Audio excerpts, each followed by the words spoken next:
नमस्कार दोस्तों। स्वागत है आपका आपके अपने चैनल एयरफोर्स एग्जाम पेपर में। दोस्तों आज की क्लास में हम लोग बात करने वाले हैं एयरफोर्स एक्स बाई ग्रुप के लिए और नेवी के लिए इंग्लिश का प्रैक्टिस सेट। ये प्रैक्टिस सेट नंबर 22 है। अगर आपने इससे पहले की वीडियोस नहीं देखे हैं तो उसका लिंक आपको डिस्क्रिप्शन बॉक्स में दे दिया जाएगा, वहाँ से जाकर आप हमारे सभी वीडियो देख सकते हैं। ठीक है दोस्तों, चलिए स्टार्ट करते हैं। आपके सामने लिखा हुआ है question number 1, find the one which best expresses the meaning of the given word. मतलब क्या है कि आपको 4 शब्द दिए गए हैं, उनमें से बताना आपको है कि इस शब्द के लिए पहला शब्द लिखा हुआ है, इसके लिए कौन सा मीनिंग हमारा करेक्ट होगा। तो देखिए रिगल माने क्या होता है, इसका मतलब होता है हिलना, हिलना या लौटना। देखिए दोस्तों मैं आपको सबका बताऊंगा, उसके बाद बताऊंगा कौन सा इसका करेक्ट ऑप्शन होगा। तो रिगल का मतलब क्या होता है, हिलना या लौटना। पहले की बात करें शिर्क, शिर्क का मतलब होता है भागना या बचना, भागना या बचना। लिखा है अगला वाइज, वाइज का मतलब होता है बुद्धिमान। इनफॉर्म, इनफॉर्म का मतलब क्या होता है सूचित करना। ठीक है, इनफॉर्म मतलब सूचित करना। और चौथा है इंसिस्ट, इंसिस्ट का मतलब क्या होता है कि जोर देना या आग्रह करना। तो देखिए रीगल के लिए हमारा करेक्ट ऑप्शन होगा ऑप्शन नंबर ए वाला, लिखा है शिर्क। ठीक है, रीगल का मतलब होता है लौटना, हिलना, और शिर्क का मतलब होता है भागना बचना। ठीक है, तो इसके लिए बेस्ट होगा हमारा शिर्क, SHIRK। देखिए इसके बाद में नंबर दूसरा लिखा हुआ है हमारा, find the word opposite in meaning to the given word. Opposite का मतलब हुआ विपरीत, आपको विरोधी बताना है इसका कौन सा होगा। ठीक, विपरीत कौन सा होगा आपके सामने लिखा हुआ है। ये क्वेश्चन है LOUT, लाउड। लाउड का मतलब क्या होता है, इसका मतलब होता है गवार। ठीक है, गवार। ठीक है, पहले वाली बात करें राउडी, राउडी का मतलब होता है उपद्रवी। अब देखिए होलीगन लिखा है, होलीगन, होलीगन का मतलब होता है बदमाश, गुंडा, डाकू। ठीक है, जेंटलमैन का होता है सज्जन। और ब्रूट, ब्रूट का मतलब होता है पशु। तो लाउड के लिए अपोजिट होगा इसका ऑप्शन नंबर सी वाला, जेंटलमैन। लाउड का मतलब क्या होता है गवार, और जेंटलमैन का मतलब सज्जन। तो इसके लिए ऑप्शन नंबर सी वाला करेक्ट होगा। इसके बाद देखिएगा क्वेश्चन नंबर तीसरा क्या, अगर आपसे लिखा है directions, question 3-4 in the following questions out of the four alternative choose one which the can be substituted for the given word sentence. मतलब क्या हुआ, आपके सामने वन वर्ड रखे हैं। ठीक है, तो वन वर्ड देखना। तीसरे वाले का ए sleeping room for many persons, इसका मतलब क्या हुआ। ठीक है, पहले आप ये समझिएगा कि ये sleeping room for many person मतलब कई व्यक्तियों के लिए एक सोने का कमरा, कई व्यक्तियों के लिए एक सोने का कमरा। आपके सामने 4 ऑप्शन रखे हैं, जिसमें से इसका राइट ऑप्शन होगा ऑप्शन नंबर सी वाला, लिखा है डॉर्मीटरी। ठीक है, डॉर्मीटरी का मतलब होता है यही कि कई व्यक्तियों के लिए एक सोने का कमरा होता है, उसके कहते हैं डॉर्मीटरी। तो ऑप्शन नंबर सी वाला इस क्वेश्चन का राइट ऑप्शन हो गया है। देखिए नंबर 4 में क्या कह रहा है हमसे, one who murders one's mother. मतलब क्या है, इसका मतलब मात्र हत्या, माता की हत्या कर देना। उसके लिए आपको शब्द चूज करना है। तो इसमें से आपका देखिए होगा ऑप्शन नंबर सी वाला, मैट्रिसाइड। याद कर लीजिएगा, कॉपी पर नोट कर लीजिएगा, क्योंकि ये बहुत इंपॉर्टेंट होता है कि मर्डर से रिलेटिव जो है आपके वन वर्ड पूछ लिए जाते हैं। और मैंने वन वर्ड के लिए अलग से जो है वीडियो बना दिया है। ठीक है, आप लोग प्ले लिस्ट में जाइएगा, प्ले लिस्ट में जाकर वहाँ से देख लीजिएगा। ठीक है, उसमें आपको मर्डर वाले मिल जाएंगे और कई तरीके के आपको मिल जाएंगे। ठीक है, तो इसमें क्या होगा, मैट्रिसाइड हो जाएगा इसका। देखिए 5 नंबर आपके सामने लिखा हुआ है, find the correctly spelled word. मतलब कि आपको गलत शब्द चूज करना है। देखिए आपके सामने 4 ऑप्शन रखे हैं। ठीक है, देखिए मैं आपको चारों के बताऊंगा, पहले कौन सा गलत है आप बहुत समझिएगा। देखिए पहला लिखा हुआ है डिपेंडेंस, और डिपेंडेंस DEPENDENCE बिल्कुल करेक्ट स्पेलिंग है। इसका मतलब होता है निर्भरता, समझिएगा बात को। डिपेंडेंस का मतलब होता है निर्भरता। दूसरा है एकोमोडेशन, एकोमोडेशन का मतलब क्या होता है, इसका मतलब होता है आवास या सुविधा, आवास या सुविधा इसका मतलब होता है। सी वाले की बात करें, डिसअपॉइंट का मतलब होता है निराश। और देखिए चौथा लिखा है एब्रेशन, एब्रेशन का मतलब होता है विपथन या पतन। देखिए दोस्तों आपके सामने 4 स्पेलिंग दिए हैं, हमने चेक कर लिया है कि ये चारों स्पेलिंग है बिल्कुल करेक्ट है, इसमें कोई गलती है ही नहीं। तो हो सकता है इसमें कुछ मिसप्रिंट हो गया हो, ठीक, इन्होंने यहाँ पर गलत लिख लिया हो। लेकिन देखिए दोस्तों हमने चारों को चेक किया है, आप भी चेक कर सकते हैं चारों को। तो चारों में कहीं पर भी कोई भी इसमें गलती है ही नहीं, चारों का अच्छे तरीके से निकल रहा है, इसलिए इनमें कोई सा रॉन्ग गलत है नहीं आपका। देखिए 6 नंबर देखते हैं हम लोग यहाँ पर। 6 में लिखा है find the meaning of the idiom phrase. आपको एडियम फ्रेज की बात बताना है, इसका है लिखा है फाइंड एंड डैंडी। और इसके लिए आपको 4 ऑप्शन दिए गए हैं। देखिए फाइंड एंड डैंडी का मतलब क्या होता है, इसका मतलब होता है श्रेष्ठ। ठीक है, इसका मतलब क्या होगा, श्रेष्ठ। तो श्रेष्ठ के लिए हम लोग कह सकते हैं ऑप्शन नंबर डी वाला इसका करेक्ट होगा। एक्सीलेंट का मतलब भी क्या होता है, श्रेष्ठ। ठीक है, तो फाइंड एंड डैंडी के लिए एक्सीलेंट का इस्तेमाल करेंगे हम लोग। देखिए इसके बाद में 7 नंबर लिखा हुआ है, the following sentences, sentence has been given in active अथवा passive voice from the given alternatives, choose the one which the best expresses the given sentence in passive अथवा एक्टिव वॉइस। मतलब क्या है, आपको एक शब्द रखा है, मतलब वाक्य लिखा है you will be taken care of और बाय में, ये पैसिव रखा है। पैसिव से आपको एक्टिव में ट्रांसलेट करना है। ठीक है, पैसिव से एक्टिव में। अब देखिए पैसिव की सहायता लगे विल बी, तो विल बी का मतलब है जब इसे एक्टिव में ले जाएंगे तो सिर्फ इसमें क्या लगेगा, सिर्फ विल लगा होना चाहिए। ठीक है, अब आप इतनी बात समझ गए होंगे। पहले में लगा है विल बी, तो पहला तुम्हारा होगा नहीं। दूसरे में खाली वाज लगा है, वाज तो हो नहीं सकता है। तीसरे में लगा है विल टेक, और चौथे में बिल बीइंग, बिल बीइंग नहीं होगा। तो ऑप्शन नंबर इसका सी वाला करेक्ट हो जाएगा। कि I will take care of you. Option number C इस क्वेश्चन का राइट ऑप्शन होगा। देखते हैं इसके बाद अगला प्रश्न क्या आएगा हमसे। Number 8, the following sentence has been given in direct speech out of the 4 alternative suggested, select the one which best expresses the same sentence in direct अथवा डायरेक्ट स्पीच। तो आपको देखिए बताना है, यहाँ पर आपको दे रखा है डायरेक्ट इनडायरेक्ट आपके सामने आ गया है, आपको पढ़ना है, उसका उत्तर देना है। लिखा है the swami said to the villager और लिखा है please bring me a glass of water. Please लगा है, प्लीज का मतलब होगा यहाँ पर रिक्वेस्ट की गई है, तो पहले में लगा ऑर्डर्ड। ऑर्डर तुम्हारा हो नहीं सकता है। ऑप्शन आपके सामने 3 बचे हैं। अब आपको यहाँ पर भी चेक करना है कि इनमें से आपका कौन सा ऑप्शन करेक्ट ऑप्शन हो जाएगा। अब उसकी बात करते हैं।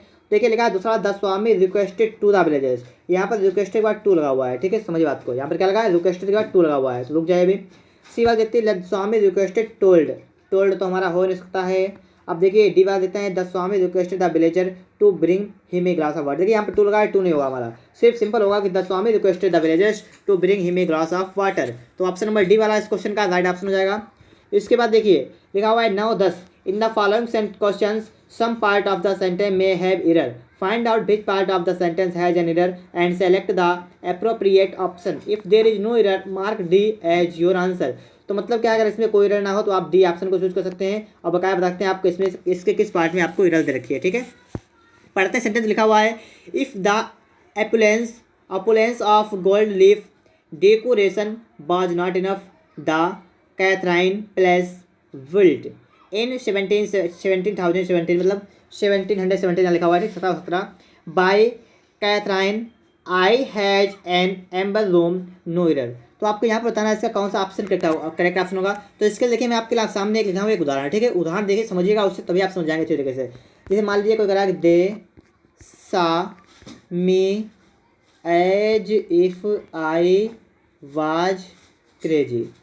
इसका मतलब क्या हुआ, इसका मतलब समझिएगा कि उन्होंने मुझे ऐसे देखा जैसे कि मैं पागल था, ठीक है, जैसे कि मैं पागल था। तो यहाँ पर देखिए एज इफ का प्रयोग हुआ है। अब आपको यही चेक करना है, ये वाक्य भी उसी टाइप का है, ठीक है। तो यहाँ पर भी देखिए पहले नंबर लिखा है इफ़ और इफ से पहले हमारा यहाँ पर एज लगना चाहिए, ठीक है दोस्तों, समझ गए होंगे आप बात को, इस सवाल को समझिएगा, इससे आप इसे समझिएगा।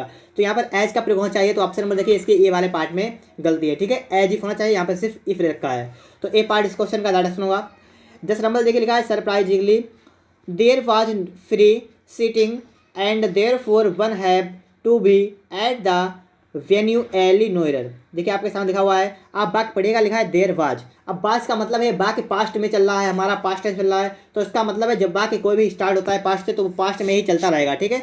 तो यहाँ पढ़िए आगे and therefore have to be लगा है, यहाँ पर जब पास्ट में चल रहा है तो हमें क्या इस्तेमाल करना चाहिए, हैड टू बी। समझ गए आप लोग बात को। तो इसका बी वाला पार्ट करके जाएगा, यहाँ पर होना चाहिए हैड टू बी। इसका देखिएगा 11, 12, 13 थे, उसमें 35 था, पहले छोड़ दिया हमने। देखते हैं 14 नंबर को, find the adjective of the word. आपको वर्ड दिया है हेल्प, माने होता है सहायता करना, और इसका बताना है एडजेक्टिव। इसका एडजेक्टिव क्या होगा, आपके सामने 4 ऑप्शन लिए हैं, हेल्पिंग, हेल्पफुल, हेल्प या हेल्पी, ठीक है। तो आपको देखना है इसका कौन सा करेक्ट होगा, इसका होगा ऑप्शन बी वाला हेल्पफुल। याद कर लीजिएगा आप लोग, हेल्प का एडजेक्टिव क्या होगा, हेल्पफुल।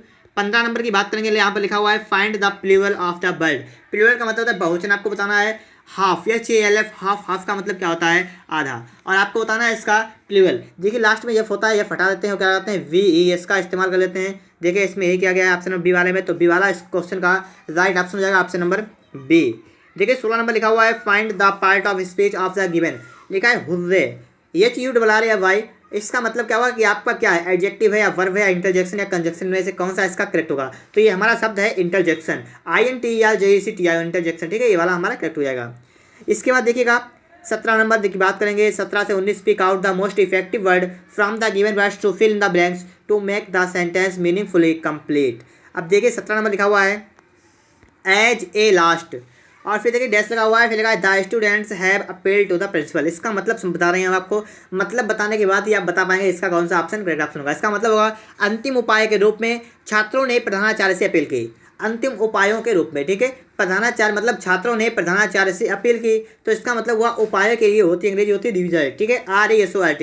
तो इसके लिए होगा एज ए लास्ट रिजल्ट, मतलब अंतिम उपाय के लिए। तो देखिए इसके बाद में 18 नंबर क्वेश्चन लिखा हुआ आपके सामने, पढ़िएगा द पुलिस डैश लगा हुआ है into action on receiving telephone call yesterday. अब देखिए यहाँ पर बात की गई यस्टरडे की बात की गई है, ठीक है। और जब भी किसी भी टेंस में यस्टरडे की बात की जाती है तो उसका मतलब होता है वो वाक्य हमारा होता है पास्ट टेंस में, ठीक है। और पास्ट टेंस में वाक्य होगा, ये वाला वाक्य हमारा किस टेंस में पास्ट में होगा। देखिए रन, रन तो हमारा होगा नहीं, ठीक। पहले इन तीन में से कोई एक हमारा एक होगा, स्वैंग, स्वंग या स्विंग। देखिए SWING होती है फर्स्ट फॉर्म, लेकिन फर्स्ट फॉर्म तो हमारी हो नहीं सकती, हमारी होगी सेकंड फॉर्म। देखिए स्विंग की सेकंड फॉर्म होती है स्वंग, SWUNG वाली। तो ऑप्शन नंबर बी वाला इस क्वेश्चन का राइट आंसर होगा SWUNG।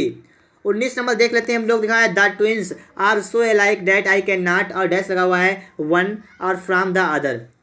इसका मतलब समझिएगा तभी आप बता पाएंगे इसका कौन सा ऑप्शन करेक्ट ऑप्शन होगा। इसका मतलब हुआ कि जुड़वा इतने एक जैसे हैं कि मैं पहचान नहीं सकता। जुड़वा इतने एक जैसे हैं कि मैं पहचान ही नहीं सकता। पहचानने की बात आ गई यहाँ पर, देखिए यहाँ पर आएगा टेल, ठीक है, कि the twins are so like that I can not tell one from the other, ठीक है। और अगर आपसे मान लीजिए कह दिया जाए कि tell one from the other, इसके लिए आपके लिए शब्द क्या हो जाएगा, मतलब इडियम्स क्या हो जाएगा इसके लिए, तो होगा डिस्टिंग्विश, ठीक है, डिस्टिंग्विश। इसका मतलब होता है पहचानना।